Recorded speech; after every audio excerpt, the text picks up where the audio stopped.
Voltamos já agora falando da Guerra de Canudos. Nós vamos entender aqui que eu mandei para vocês um HQ, né, uma história em quadrinhos, onde contava aí a Guerra de Canudos. E quem puder procurar, puder assistir depois, um filme muito interessante que eu não coloquei para vocês por causa do teor de violência e com certeza não é indicado, mas é um filme leve. Né? Ele só vai apresentar sim algumas características de violência e tem também cenas impróprias, ao qual, como professor, eu tenho que seguir à risca as indicações do filme, mas é um filme muito bom sobre a Guerra de Canudos. É um filme brasileiro aí, interpretado pelo José Wick, né? E nós temos aí vários artistas como a Maria de Severo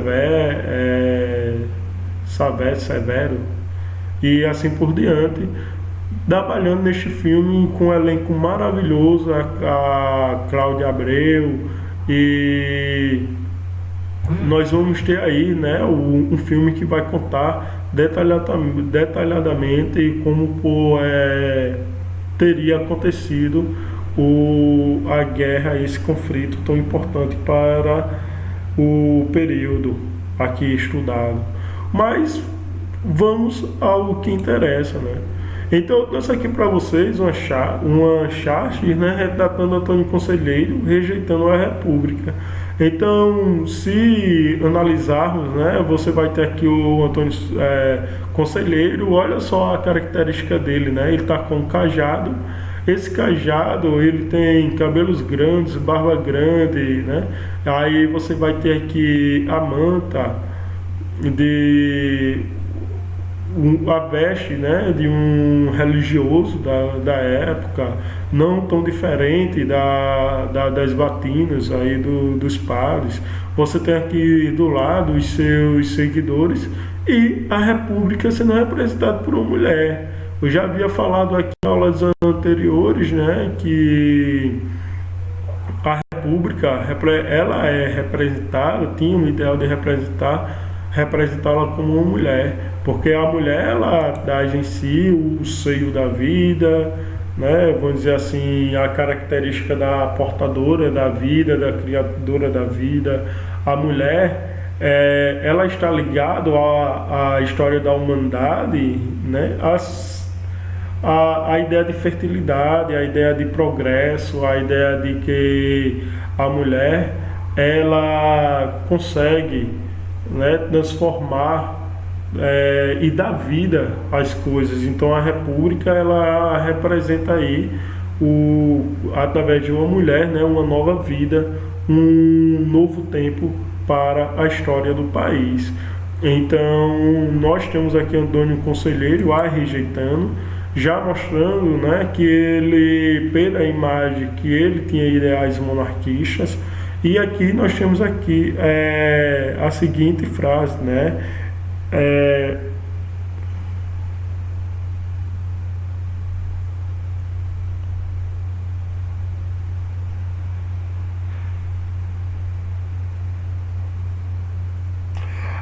Ele está tentando dizer à República, né, alto lá, daqui não passarás. Então ele está dizendo aí, pela frase que está escrito, né, aqui do lado, como vocês podem ver, né, ele está dizendo que há um limite para a República entrar. E não é só a República, mas os ideais, as leis, os agentes. Então, Canudos, a gente já vai ver aí como ela vai se constituindo e por que ela vai resistir muito tempo, né? Não é só a determinação dos seguidores de Antônio Conselheiro, mas também pelo ideal que as pessoas começam a lutar. O ex-presidente Lula, por exemplo, ele tem uma frase que eu acho muito interessante, que ele diz que as ideias nunca morrem, né? Os homens morrem, as ideias não. Então você vai ter aí a ideia de Antônio Conselheiro movimentando massas, movimentando aí pessoas, tirando as pessoas de seus lugares para irem viver uma ideia, para vivenciarem uma ideia, para experimentarem algo novo, algo que os libertasse das garras de um governo que eles não sabiam quem é. Mas antes disso, eu quero problematizar com vocês o seguinte, né? Como a gente estava falando, eu já falei até em sala de aula, que os indivíduos, quando eles tomam consciência de que o imperador não estava mais no poder, eles ficam sem saber o que é o presidente, né? Quem colocou esse cara lá, o que nós vamos fazer para eles a respeito das nossas lideranças, quem está nos liderando. Aí chega a ideia de cobrança de impostos, bem mais forte, a ideia de que agora é uma lei e que você vai ser penalizado se você não pagar esses impostos, e começa aí a ideia, a conta os impostos, porque as pessoas não sabem o que estão devendo ao governo.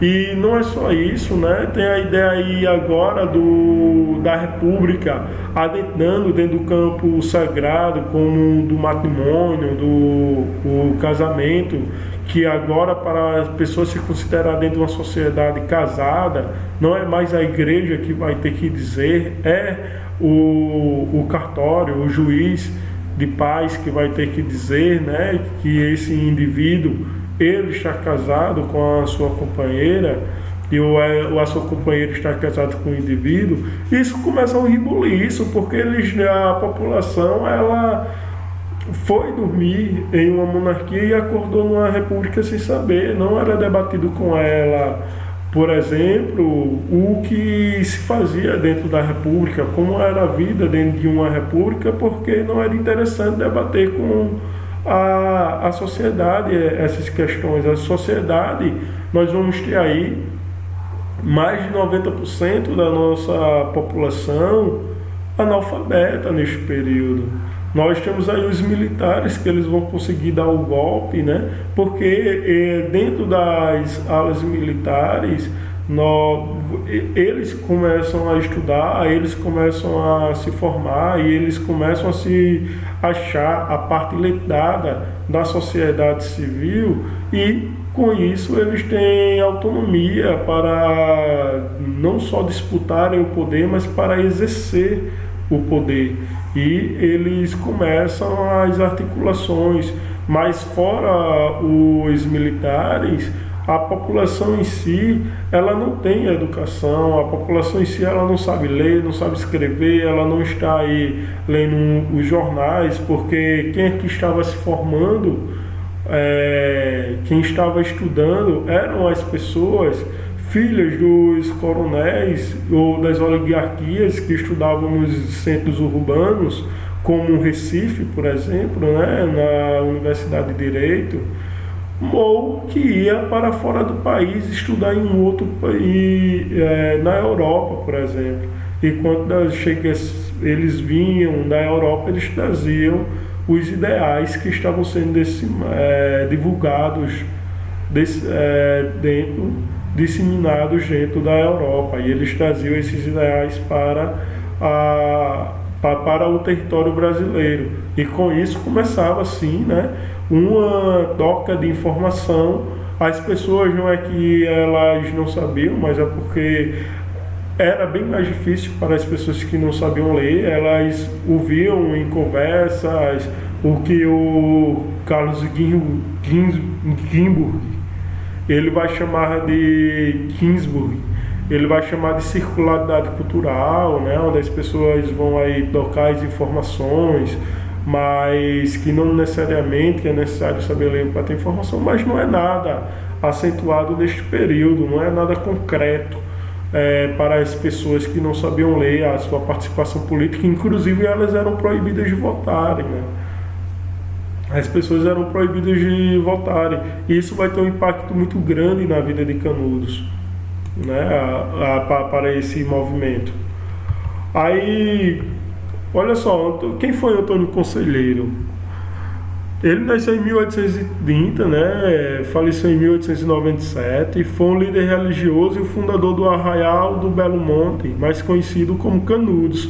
Então, Antônio Conselheiro ele nasce dentro de uma monarquia. Ele nasce aí 8 anos depois da independência do país por Dom Pedro I. Então ele nasce ainda dentro do primeiro império, né? do primeiro reinado. E nós vamos ver a característica, a ligação de Antônio Conselheiro com a monarquia.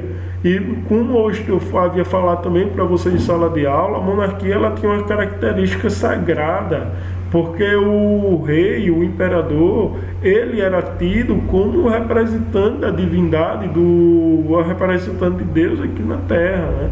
Porque é a ideia do pai, a ideia do pai que está ali tomando conta da sua família, tomando conta de seus protegidos. Então Deus que está no céu toma conta da humanidade, né? Mas o imperador ele toma conta do país, dessa nação, e assim como os nossos pais tomam conta da nossa família. Então a ideia do patriarcado fortalece a monarquia, ao qual os indivíduos dentro da república começam a estranhar a ideia de que há um indivíduo que ele não tem essa ligação com a santidade. Primeiro, porque a igreja e o Estado elas vão se separar. A Igreja Católica vai ser competida a ela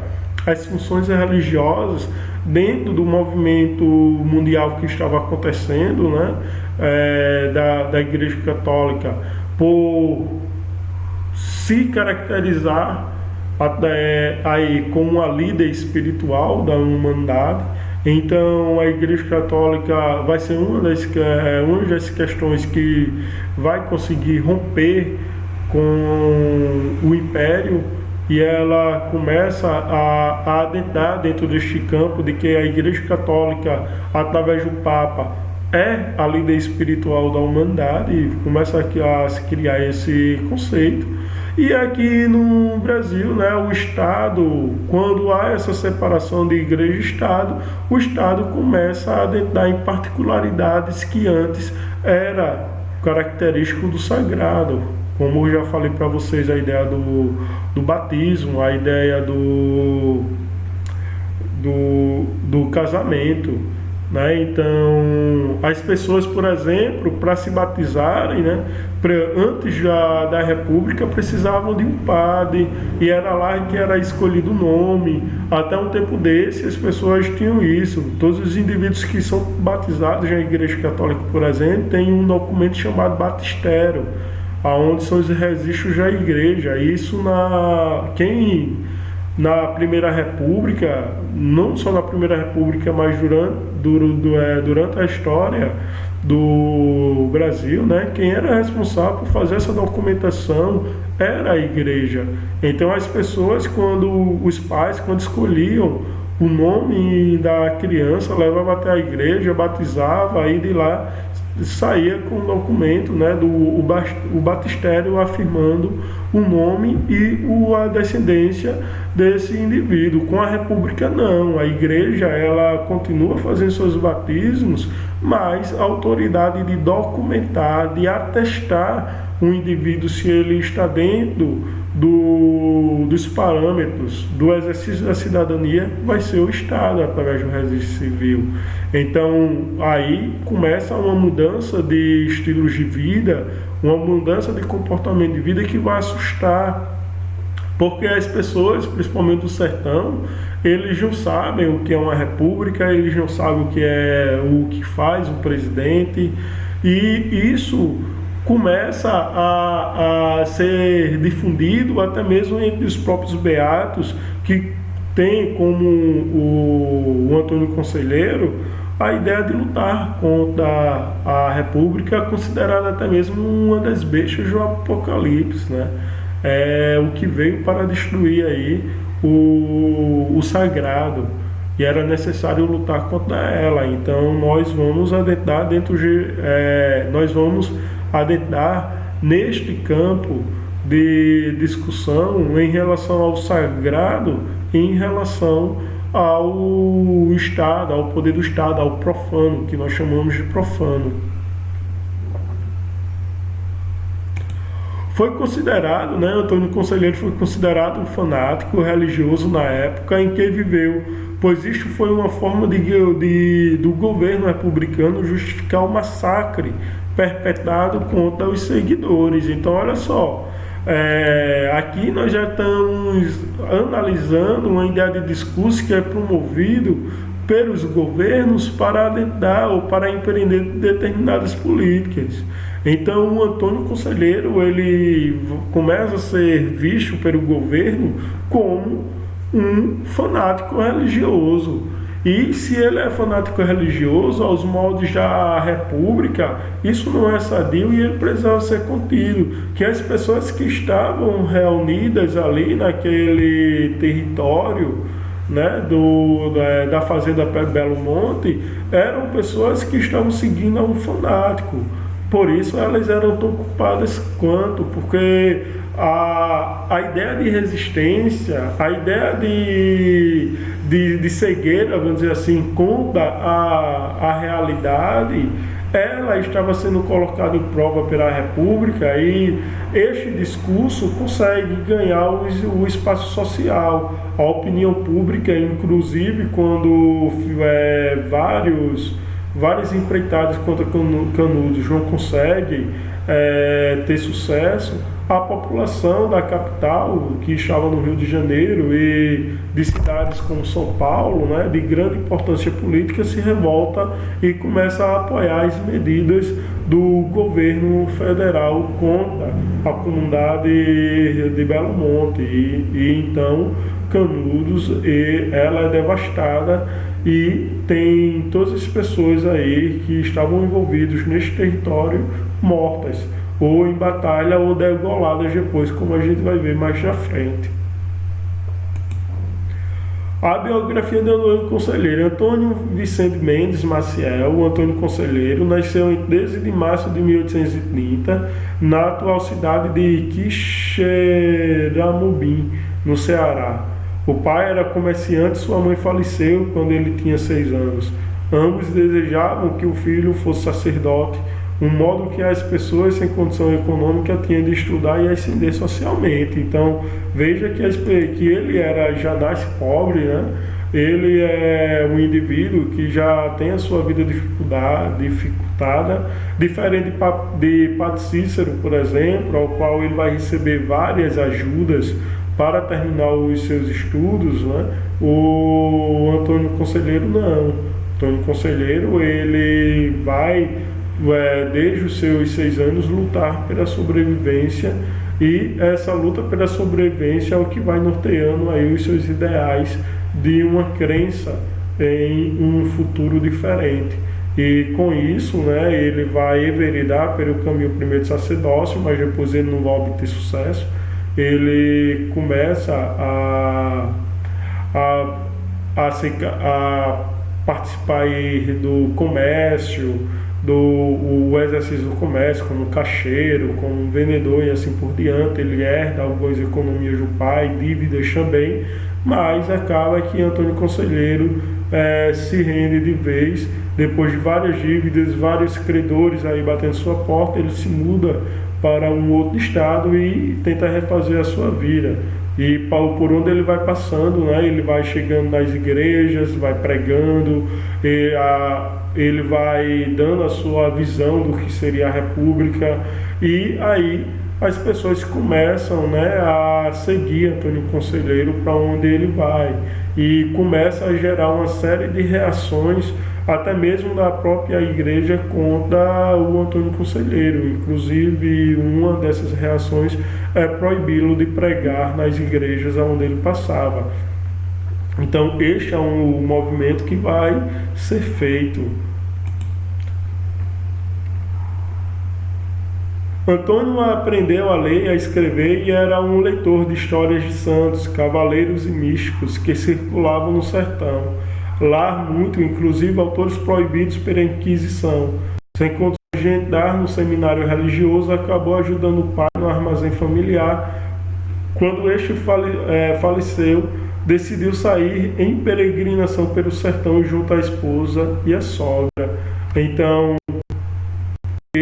nós estamos vendo aí, né, a precariedade da vida de Antônio Conselheiro, que ele é nessa área de sobrevivência que ele vai fundando a sua fé, né?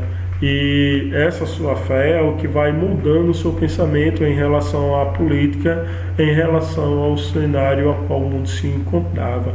Então vai ser muito forte as características de vida e de sobrevivência a qual Antônio Conselheiro está ligado.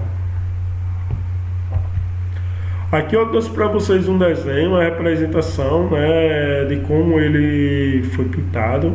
Então, sempre de cabelos grandes, né, lembrando aí a figura de Jesus, até mesmo do próprio Jesus, ou lembrando a figura de um dos apóstolos, pintados naqueles quadros de parede de igreja ou na casa, muitas vezes dos nossos pais ou avós.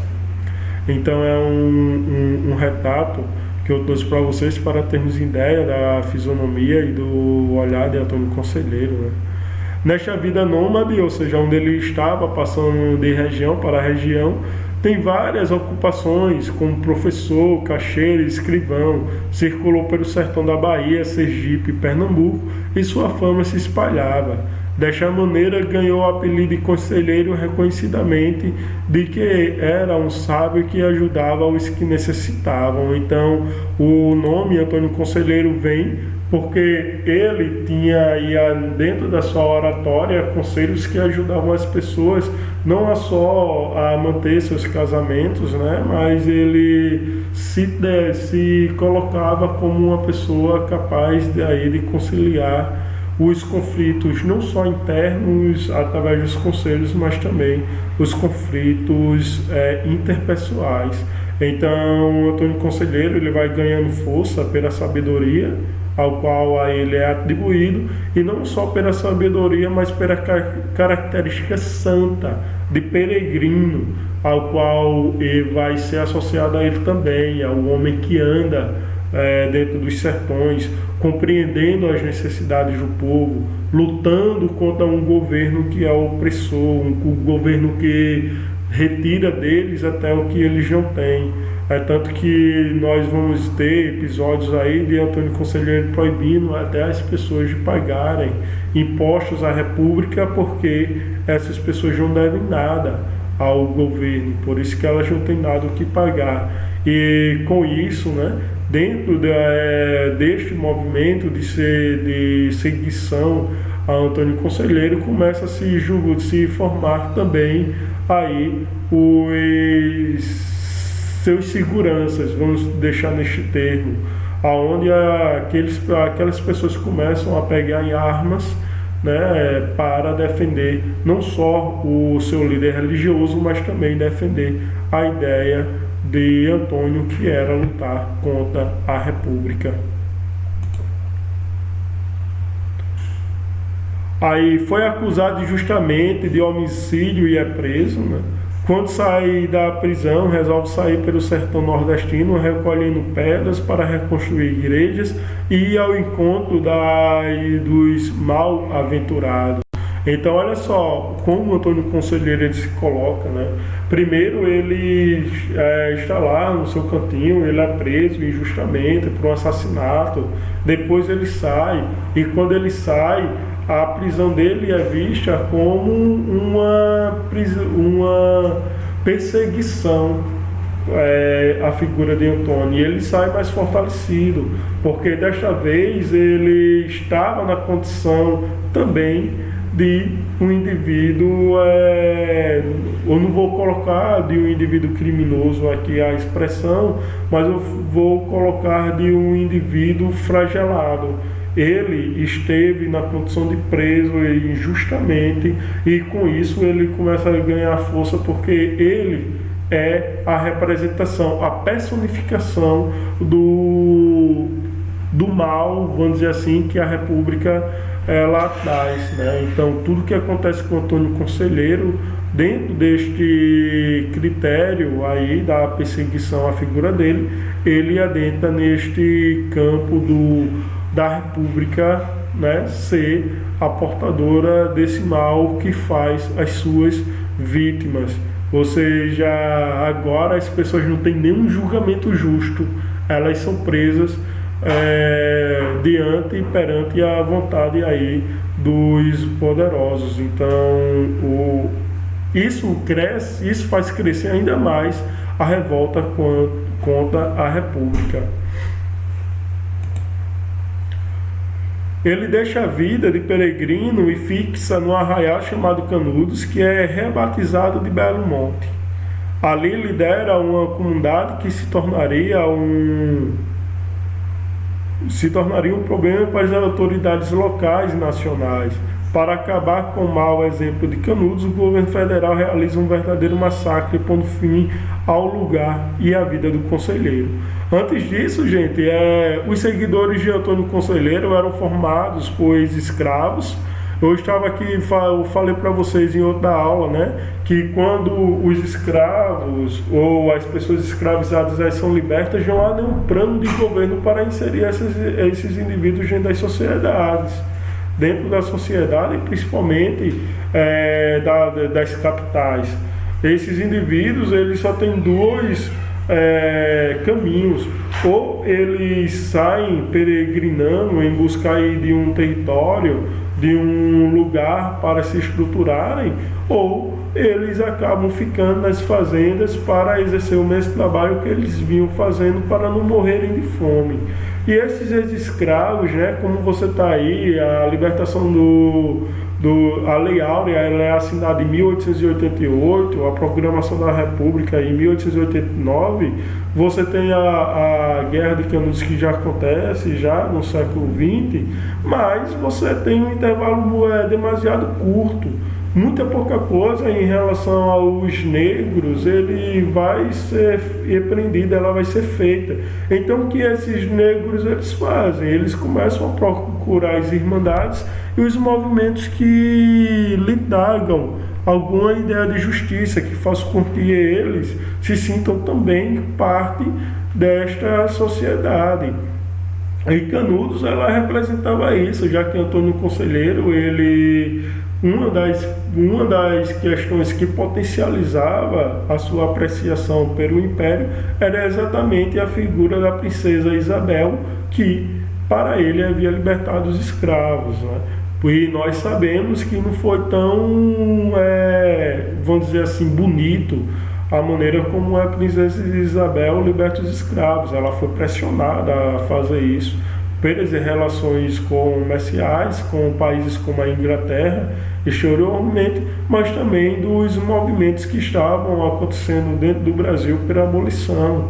E os partidos, né, eles estavam liberais, estavam ganhando força cada vez mais para que esta libertação acontecesse. Então a princesa Isabel, pelo que nós sabemos, foi nenhuma heroína no sentido de promover uma luta pelos negros e tal, não. Ela só cumpriu aí o papel a ela desempenhado quando a pressão começou dos países exteriores que já estavam utilizando a mão de obra, né, contractual, através dos contratos, através aí dos salários, uma mão de obra remunerada na produção dos produtos, enquanto o Brasil ainda produzia com a sua mão de obra escrava, o que depois, né, fez com que vários indivíduos rompessem com o Império e vários fazendeiros rompessem com o Império e acabassem apoiando a causa da República. E esses ex-escravos, por não terem um plano para inseri-los dentro da comunidade, o que é que eles fazem? Eles saem até as cidades, e quando eles não vão até as cidades, eles vão procurar refúgio nos arraiais e em outras, como nos quilombos, né? Os quilombos vão receber uma massa muito grande desses negros, aí, que antes era por uma luta de resistência, agora esses quilombos, além de resistirem, agora estão acolhendo os irmãos que estavam deixando a fazenda em busca da sua liberdade e acabam se associando a esses movimentos também. Então é bem interessante nós analisarmos quem era que seguia aí o Antônio Conselheiro. Nós temos aqui, né, gente, formado por indígenas despossuídos, né? Então os indígenas também, eles vão perder as suas terras aí para os membros do governo republicano. O Brasil, diferente do que acontece nos Estados Unidos, já que as pessoas pegam os Estados Unidos como um exemplo, os Estados Unidos, dentro do seu processo de independência, ela já nasce com a reforma agrária. No Brasil não. No Brasil você não sabe o que é terra de índio, que você não sabe o que é terra de negro, você só sabe que os produtores rurais, eles começam a ganhar esses territórios, a invadir esses territórios, e esses índios, eles vão resistir, vão ser mortos, mas também eles vão ter que se adaptar a esse novo estilo de vida, e muitos deles começam a se associar também à luta vamos dizer assim, contra a República. E esses movimentos dos indígenas, também ligados ao Antônio Conselheiro, né? Já que aqui no Nordeste nós vamos ter desde a instalação dos engenhos, por exemplo, um grande contingente de indígenas sendo mortos, sendo expulsos de suas terras, deixando aí para o interior do país, né, as comunidades que sobrevivem até hoje. Então, hoje nós nós estamos até, inclusive, numa luta muito grande para que essas comunidades sobrevivam, já que estão em ataques iminentes.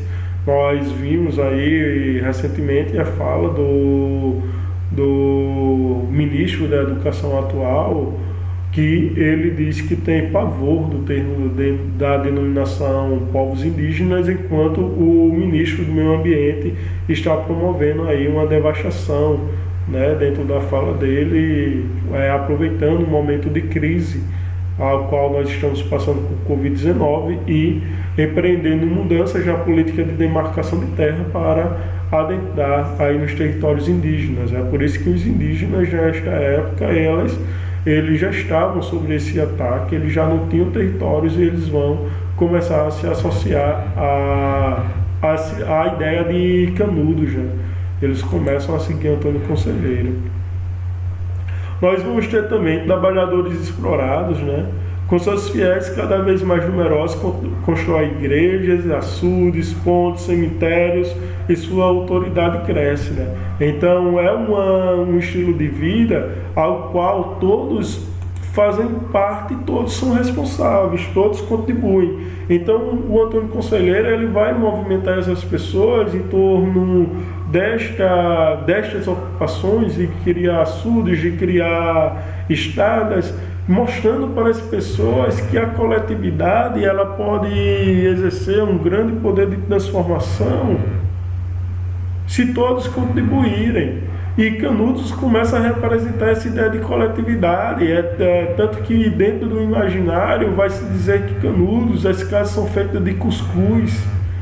É bem interessante isso, né? Que as pessoas começam a abandonar suas terras, onde eles estavam trabalhando para os seus coronéis, estavam ali sendo explorados, e eles vão em busca de Canudos. O crescimento de Canudos vai ser absurdo, ao mesmo tempo de que já para o Antônio Conselheiro, o seu poder de liderança, ele também cresce de maneira muito rápida. Ele começa a ser o cara que vem redimir esta sociedade, que ele vem restaurar a ordem novamente, uma ordem que foi danificada, foi colocada, dou-se o caos através da República, né? A República trouxe o caos a essa ordem, e ele veio reorganizar as coisas. A ideia novamente de lutar por um império e uma ideia monarquista, ela é crescente dentro das ideias de Antônio Conselheiro. Aí nós vamos ter aqui, né, como era a vida em Canudos. Calcula-se que Canudos tenha reunido 30 mil pessoas em cerca de 5.200 casas. Então, olha só a quantidade de pessoas que reúnem em Canudos, praticamente, vamos dizer assim, uma cidade como Solânia. Bananeira tem em torno de 20 mil, 22 mil habitantes. Mas Canudos, ela vai chegar até 30 mil pessoas. Então, olha a quantidade de pessoas que vai exercer poder direto, né, dentro desta cidade, um poder coletivo, um poder que ele vai alimentar a esperança nas pessoas que é possível construir uma sociedade diferente. Pessoas que vão se negar também a pagar os impostos ao governo federal, pessoas que vão lutar contra os princípios republicanos que adentram dentro das questões da fé delas. Então, por isso que Canudos vai existir 5.200 casas. Olha a quantidade de casas, olha a arquitetura, olha feito de taipa, né? Feito aí daquelas massas de barro, mas é uma comunidade, é uma cidade inteira, vamos dizer assim. É realmente uma cidade que vai se construir dentro de uma fazenda. E já começa também o debate da própria República, do próprio presidente, dos indivíduos que estavam ali preocupados com a situação de Canudos, de que esse movimento começasse a ganhar força dentro dos sertões brasileiros, dentro do território brasileiro, e começasse movimentos de separação, movimentos que pediam aí a separação territorial do país. Então começa uma luta para fazer com que Canudos se renda. E uma destas ideias começa a ser exatamente o extermínio de 30 mil pessoas.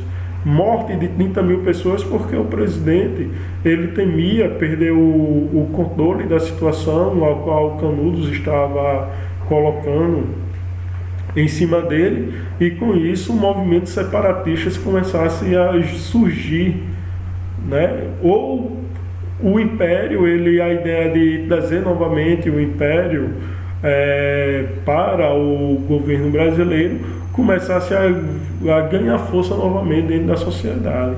Então Antônio Conselheiro ele começa a representar tudo isso.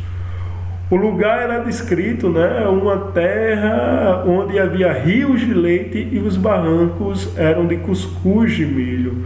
Então nós tínhamos aí, né, a ideia de que Canudos começa a se desenhar como não só um lugar sagrado, uma terra santa, mas também como uma cidade mística, aonde você vai chegar lá, você vai comer cuscuz, as casas representando aí a fartura, rios de leite, casas de cuscuz, aonde você não tem fome, aonde as pessoas trabalham coletivamente, aonde cada um contribui com sua função, mas também todos comem, né? Mas independente disso, nós também vamos ter dentro de Canudos, né, uma ideia de hierarquia. Há as hierarquias também ali dentro. Há os que são privilegiados, como também há os indivíduos que vão exercer suas funções dentro da sua significância, né? Então não é todo mundo tinha o mesmo poder, não.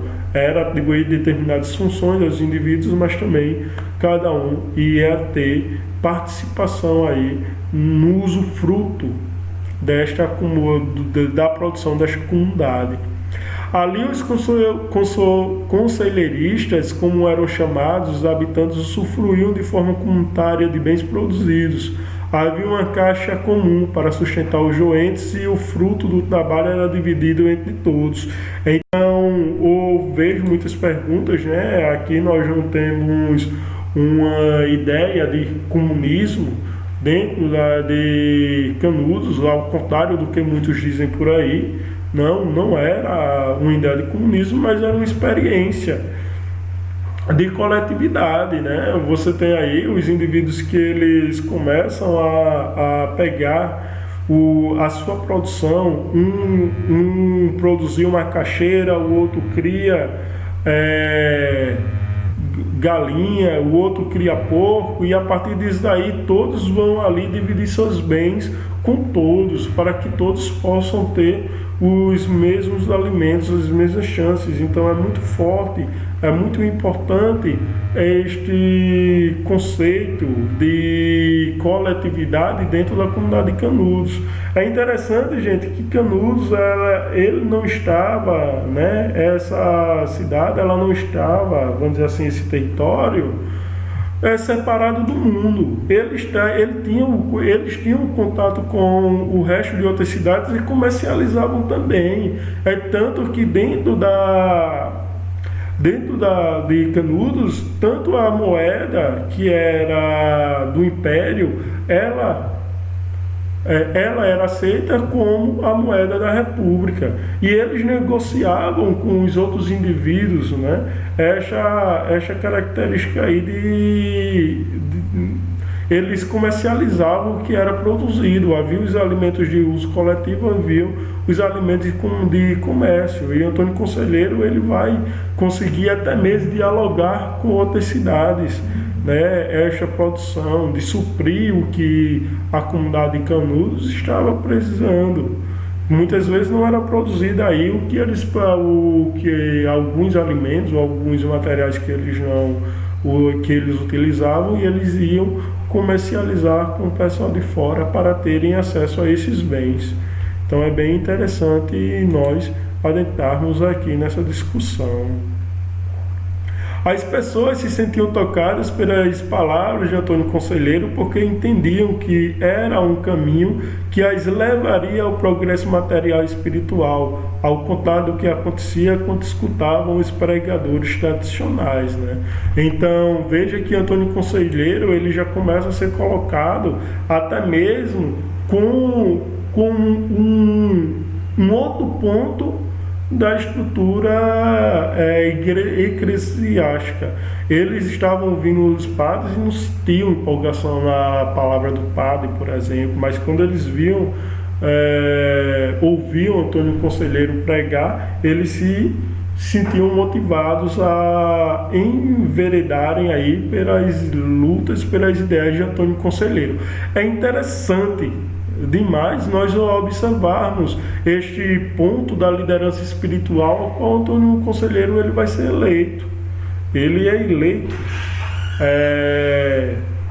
eleito, ele é colocado dentro desse critério aí de liderança espiritual, até mesmo em relação aos outros beatos, aos outros padres, né? Então, Antônio Conselheiro ele vai exercer essa liderança espiritual também.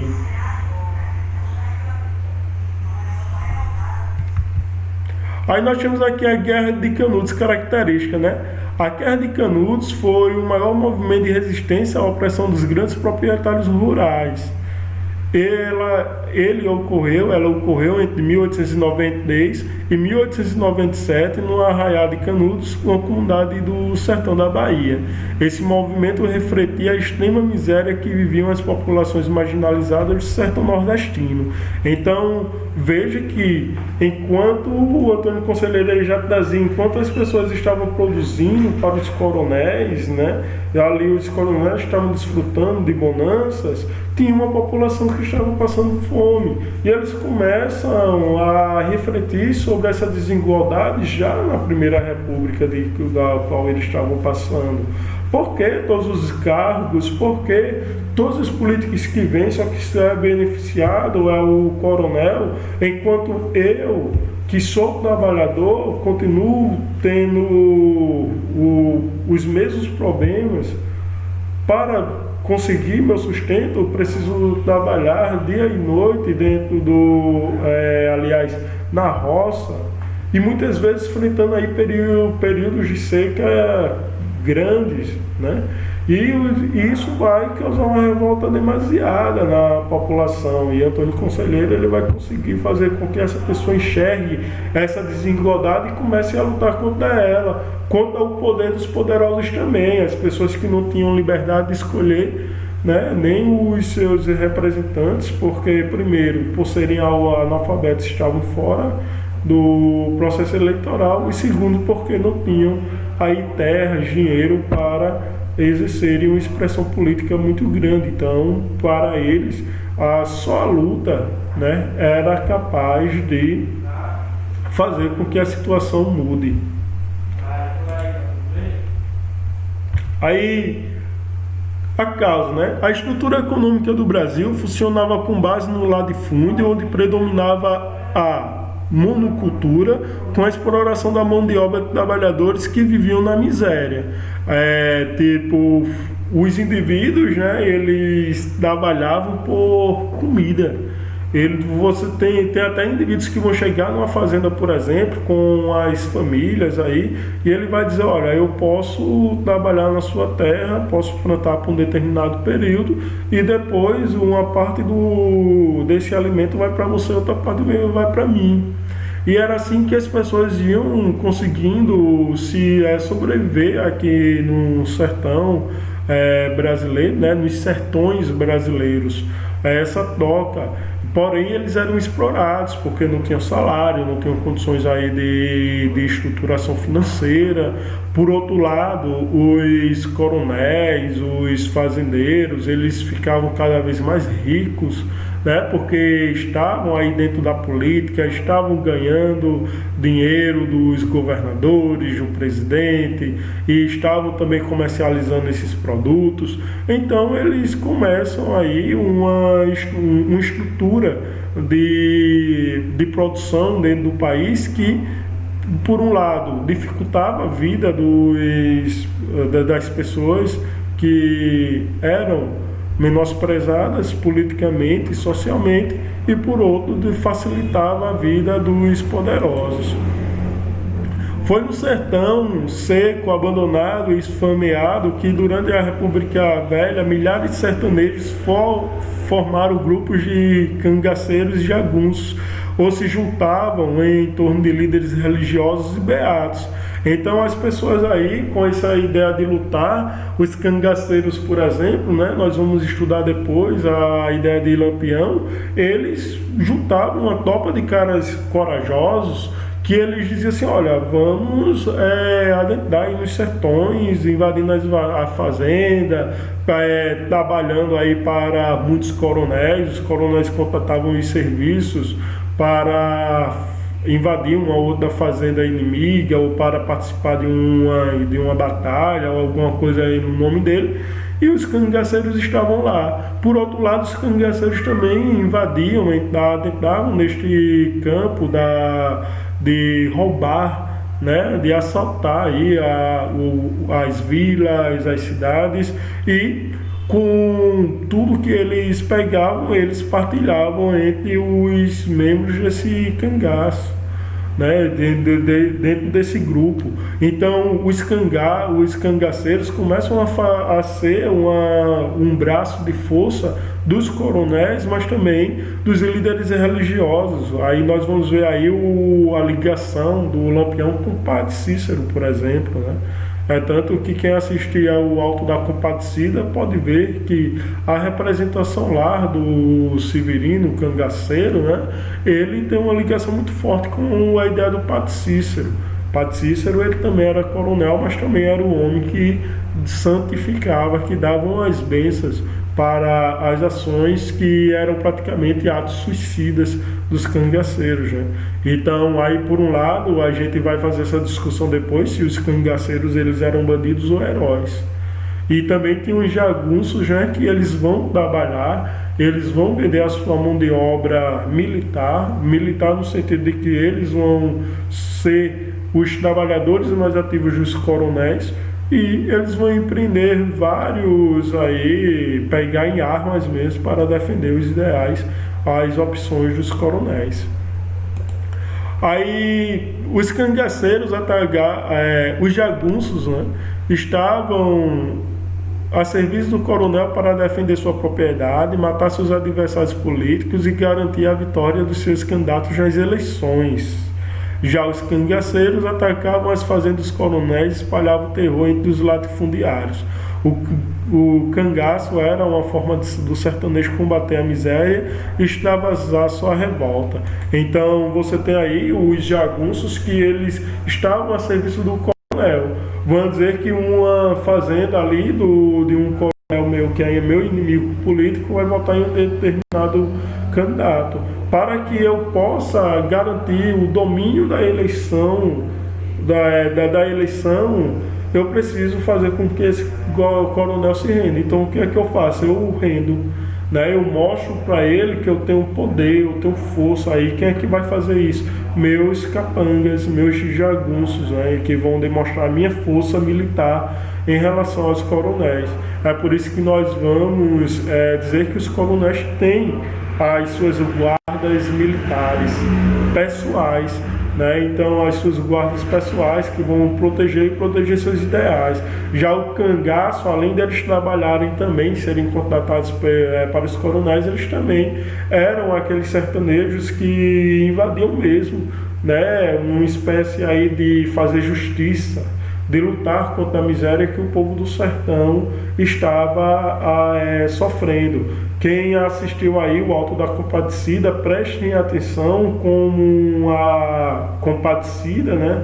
Ela, interpretada pelo papel da Fernanda Montenegro, ela discursa uma obra-prima de Ariano Suassuna, que ele era sertanejo, né? O Ariano Suassuna aqui, do interior da Paraíba, e ele traz, se eu não me engano, é daqui da Paraíba, o Ariano Suassuna, ele é paraibano, e ele traz uma conotação de como a defesa dos cangaceiros e como a atuação dos cangaceiros, eles eram importantes para demonstrar a sua inquietude com a situação ao qual o povo sertanejo estava ligado.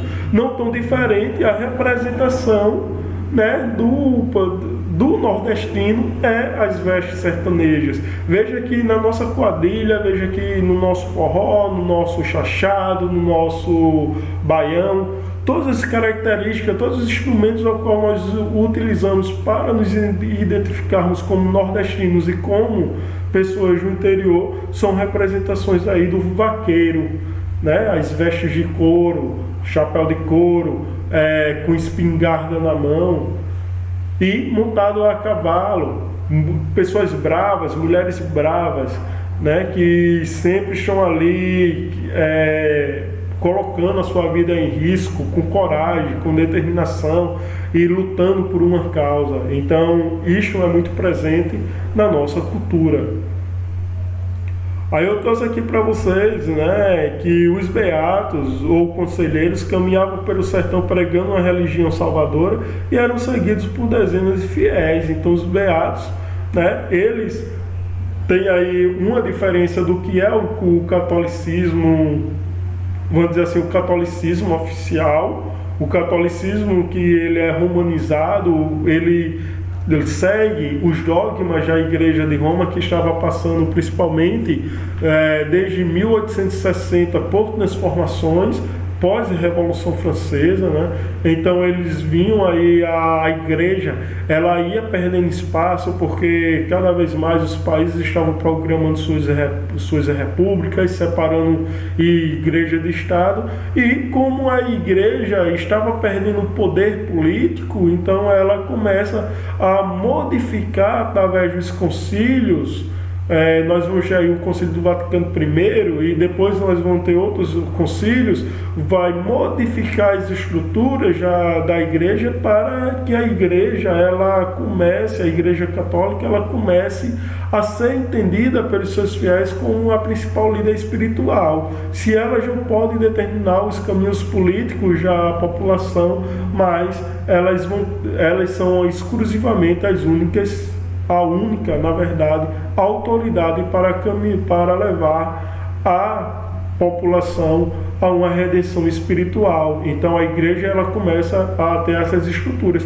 E os beatos, né, eles ora representavam esse poder oficial da igreja, ora era uma igreja católica popular, uma igreja católica que tinha as suas bases aí nas tradições da população, uma igreja católica que falava a linguagem do povo, uma igreja os costumes católicos que eles estavam isentos da bula papal, dos mandos do Papa. Era aquele beato que ele tinha a autoridade, e não o Papa. Era aquele beato que tinha a expressão da fé, da liderança espiritual, e não a igreja. Então nós vamos ver, não só com o Padre Cícero, mas com o Antônio Conselheiro, com o José Maria, essa disputa de narrativa entre a igreja católica dita oficial e também os movimentos que surgem dentro desses aspectos.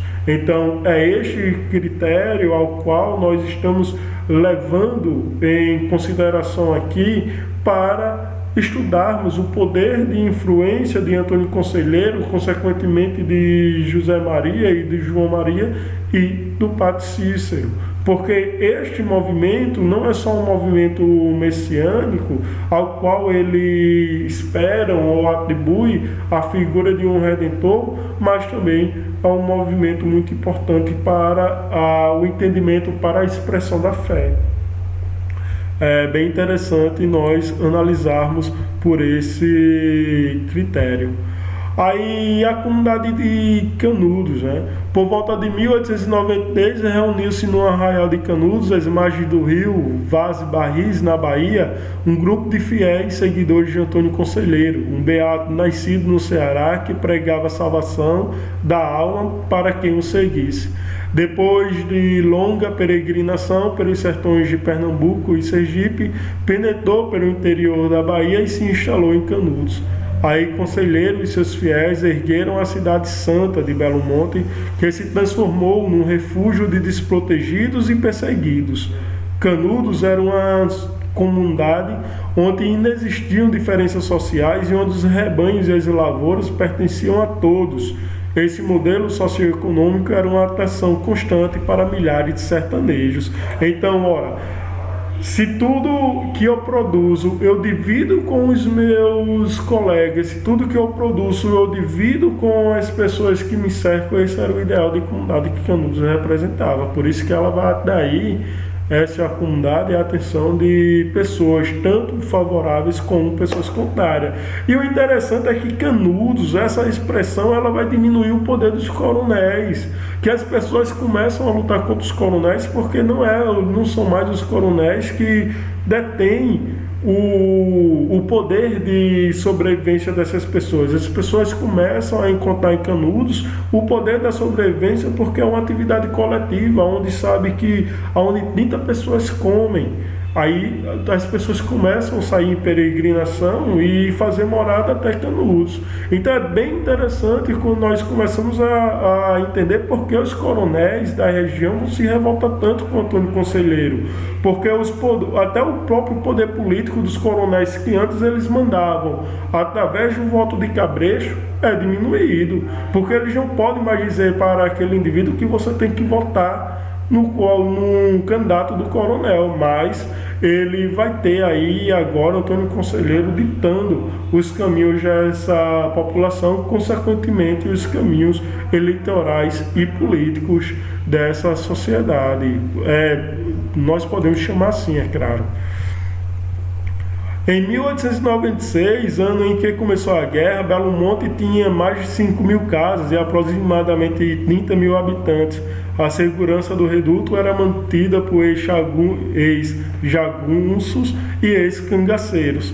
A religião rústica de Antônio Conselheiro os mantinha esperançosos de dias melhores, como eu estava fazendo aquela diferença, né? Quando a gente fala de religião rústica, nós estamos falando aí de uma religião que ela diferencia da religião oficial, mesmo trazendo os dogmas, mesmo trazendo aí as suas expressões, mas ela tem algumas partes que vão confrontar diretamente com a religião oficial. Então você tem um catolicismo que era representado aí pelos padres e pelos beatos, mas também o Antônio Conselheiro ele dá uma nova expressão de fé para esta população. Então nós estamos aí fazendo essa disputa, nós estamos fazendo aí esse debate, essa caracterização, né, da religião rústica, desta que é a religião que ela tem uma expressão mais popular, e da religião oficial, esta é a expressão que ela tem aí vamos dizer assim, os mandamentos oficiais, os dogmas da igreja, como norteadores do caminho a serem seguidos pelas pessoas, né? Então, a religião rústica de Antônio Conselheiro os mantinham esperançosos em dias melhores. Aqui eu trouxe para vocês uma foto, né, de representação da comunidade de Belo Monte. Veja, né, que ela é uma comunidade imensa, incrível, grande. E depois aqui nós temos a luta e a destruição, né? Para os sertanejos, o arraial era a terra prometida. Para os padres que perdiam os seus fiéis, e para os grandes proprietários de terra que perdiam seus trabalhadores, era um reduto de fanáticos que deveria ser destruído.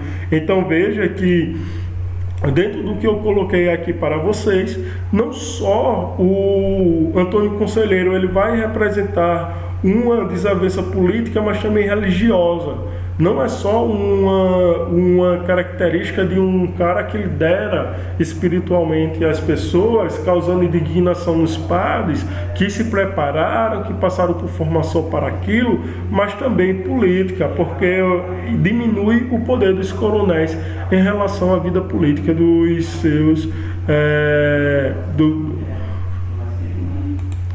das pessoas que os cercam, né? Padres e coronéis pressionaram o governador do estado da Bahia, que enviou 2 expedições militares.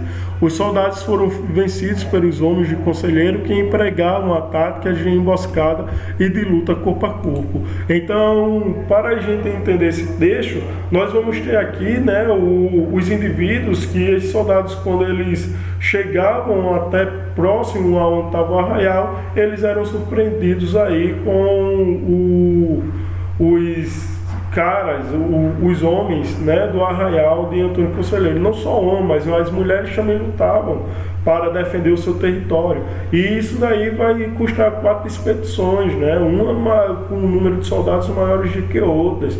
Figuras importantes aí das expedições, principalmente da luta da Guerra da Farroupilha, né? Da Guerra dos Farrapos, quando chegam a Canudos, eles padecem, eles morrem.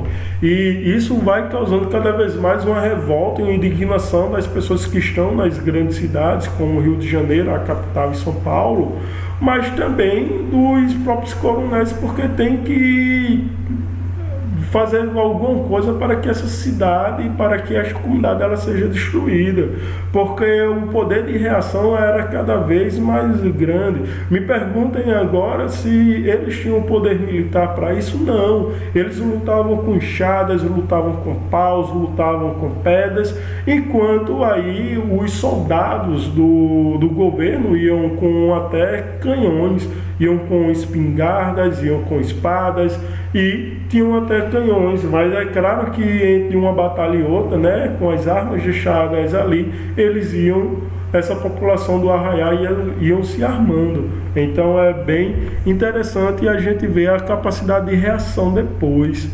deles. O vice-presidente Manuel Vitorino, que ocupava naquele momento a presidência como substituto de Prudente de Moraes, enviou a 3ª expedição comandada pelo coronel Moreira César. Para o governo era uma questão de honra militar e nacional combater os fanáticos. Contudo, essa expedição foi derrotada e o comandante morto em combate. Então, novamente, né, aqui nós vamos ter o Moreira César, era um cara muito importante para o governo na luta contra os cangaceiros. Ele já vinha aí de batalhas muito importantes, mas em compensação, né, ele pereceu a terceira vez e cada vez mais o governo ia ficando constrangido em perder para a população, né, uma população desarmada, uma população aí, vamos dizer assim, que não tem conhecimentos militares, essas guerras. Então, olha só, é interessante analisarmos como esta guerra de Canudos ela foi realizada, né? A diferença até mesmo de poderes entre um e outro é uma diferença muito grande, é uma diferença de poder, já que os exércitos, já que as tropas militares do governo eram preparados, eles recebiam treinamentos, eles tinham instrumentos para fazer isso. Em compensação, o pessoal de Canudos não, né? O pessoal de Canudos estavam aprendendo a guerrear ali, estavam aprendendo a lutar ali, no corpo a corpo, perdendo amigos, mas também matando, utilizando pedras, utilizando pau, utilizando as estratégias que o território, o terreno possibilitava, né? Eles tinham um conhecimento muito grande, era necessário ter um conhecimento muito grande da geografia aí no espaço, e eles começavam a ter, e era até por um lado de sobrevivência, e com isso eles vão sobreviver a 4 expedições. As sucessivas derrotas militares se aproximavam pelo fato da grande maioria dos soldados desconhecerem a região da Caatinga, tão familiar ao povo de Canudos. Além disso, os homens de conselheiro lutavam pela sobrevivência e pela salvação da alma, acreditando que aquele era uma guerra santa. Então, olha só, é bem interessante trazer 2 coisas aqui neste texto para vocês, que eu já havia falado anteriormente. Primeiro, o conhecimento da geografia e do bioma da região facilitava aí a disputa de Antônio Conselheiro, né, e dos seus seguidores, mas também a liderança espiritual, porque eles acreditavam que a dor pela qual eles iam passar da morte ou da batalha, né, eles levariam a uma redenção espiritual do indivíduo que estava lutando por essa causa, se não por eles, mas pelas pessoas que estavam chegando, e pela promessa de que Canudos era uma terra santa, e se a terra era santa, então eles lutavam uma guerra santa. Isso dava cada vez mais empolgação para que os conselheiristas estivessem lutando, porque eles estavam em um território, não só um território que era deles, mas também um território sagrado. Esta é a característica da Guerra de Canudos. No Rio de Janeiro, a oposição acusava o presidente de fraqueza na repressão ao movimento, considerados por muitos como monarquistas, né? Então, olha só, esse movimento, Antônio Conselheiro, como já mostrava, ele era adepto da ideia do monarquista, mas isso enfraquecia o movimento de Antônio Conselheiro, enfraquecia o poder do presidente. Como você é um presidente da República e você não está conseguindo cessar vencer uma comunidade que ela não tem conhecimento de guerra, não tem conhecimento de batalha e tal. E outra coisa também, o perigo que, como eu falei também anteriormente, o perigo que Canudos ela trazia para a República. Canudos ela trazia uma caracterização de que era necessário aí lutar contra o regime republicano, mas também havia o perigo de que esses indivíduos começassem a aceitar a disputa pela instauração novamente e pela reinstauração do Império e não da República. Então eles começaram, o próprio presidente começou a temer aí Canudos e a proporção a qual a comunidade estava lidando, né? Aí Prudente de Moraes ordenou ao ministro da Guerra, Marechal Bittencourt, que embarcasse para a Bahia e assumisse o controle direto das operações. Foi então organizada 9 expedições com mais de 5.000 homens sob o comando do general Arthur Oscar, com a ordem de destruir Canudos. Após intenso bombardeio de canhão, a missão foi cumprida. Canudos foi totalmente destruído em 5 de outubro de 1897. as tropas oficiais não fizeram prisioneiros, milhares de camponeses e soldados morreram no conflito, né? Então, a cuspidora de fogo, como ela foi denominada, né?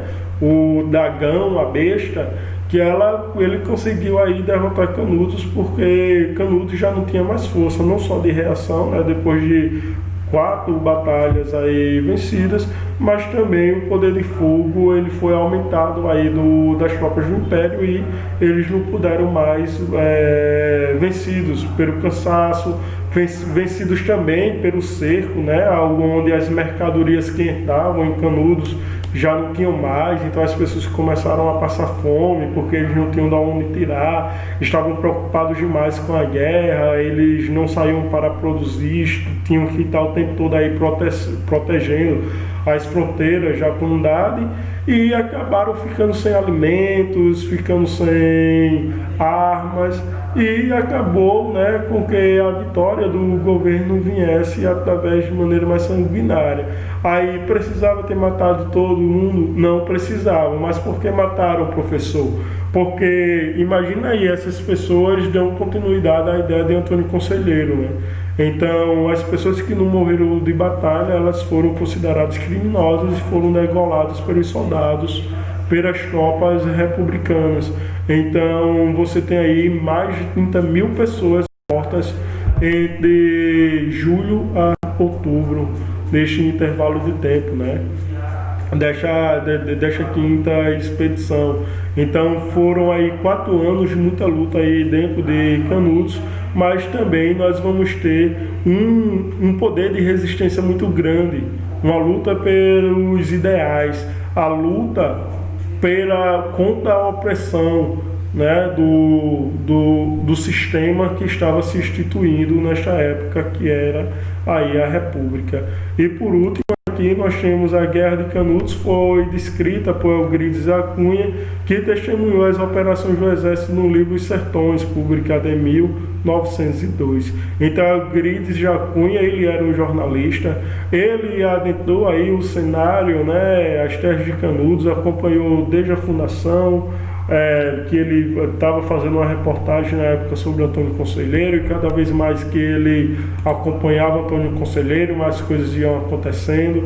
Então ele escreveu esse livro, Os Sertões, e é exatamente este livro ao qual é fruto do debate entre os historiadores, né? Porque os historiadores, uns consideram que Euclides da Cunha, ele por ter aí seguiu os princípios republicanos, ele foi muito injusto na narrativa contra o povo a população de Canudos. Palavras, né, muito chulas e palavras aí de descaracterização da luta, tratando os próprios conselheiristas como degenerados, fanáticos. Então isso fez com que a opinião por muito tempo sobre Canudos desse a ideia que era um movimento de bandidos, vamos dizer assim, de vagabundos.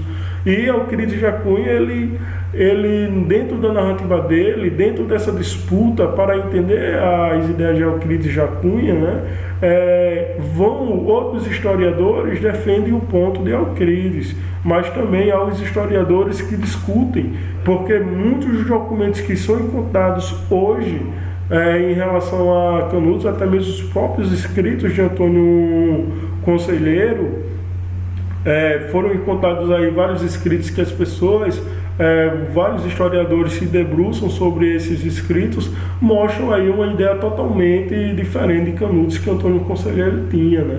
Antônio Conselheiro, ele tinha aí suas ideias, e ele registrou essas ideias e sempre vai em confronto à narrativa dos sertões. É bem interessante, gente, a gente ver que você tem o propulsor de determinadas ideias de um movimento, e você tem um cara que está observando. O Euclides, ele observava, né? Ele dentro do seu papel jornalístico, Euclides da Cunha, ele adentrou no campo da observação, e ele fazia a narrativa de acordo com seus interesses. Ele tinha aí os ideais da República em si, E é por isso que ele vai fazer, ele vai descrever da maneira que ele acha que esse movimento deve ser descrito para os ideais deles. E muitos historiadores, eles mostram que Euclides ele foi não só injusto, mas também mostra aí uma certa, não deslealdade, mas uma certa deslealdade com os fatos, com as realidades que estavam sendo narradas. Porque Antônio Conselheiro, o cara que viveu, ele narra outra coisa totalmente distinta.